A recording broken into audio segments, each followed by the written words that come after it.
Ratusan massa dari tokoh masyarakat lintas agama, pemuda, pelajar, mahasiswa, dan ormas lainnya melakukan deklarasi tolak kelompok radikal ISIS di halaman Makoram 042 Garuda Putih. Mereka sepakat menolak masuknya paham ISIS ke Provinsi Jambi.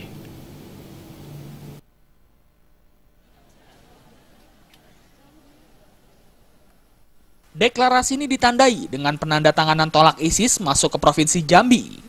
Tanda tangan dibubuhkan ke sebuah kain putih sepanjang 2 meter.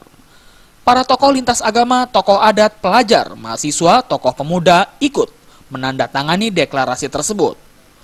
Komandan Korem 042 Garuda Putih Kolonel Infantri Haryanto meminta masyarakat Jambi jangan mudah diiming-imingi oleh kelompok radikal ISIS.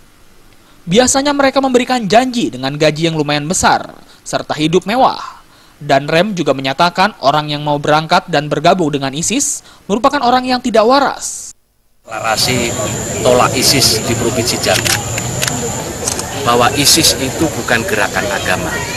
Jadi kalau ada masyarakat kita yang masih tergiur, kemudian bisa diiming-imingi oleh slogan-slogan bahwa di sana hidup lebih baik, dapat gaji dan sebagainya, itu omong kosong. Menyampaikan bahwa orang yang pergi ke Suriah dengan ideologi ISIS dari kita, itulah orang yang tidak waras.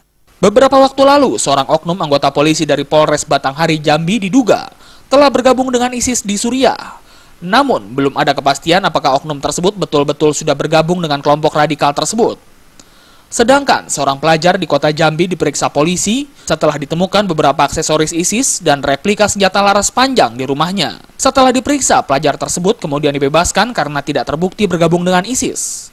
Dari Jambi, Osrizal melaporkan.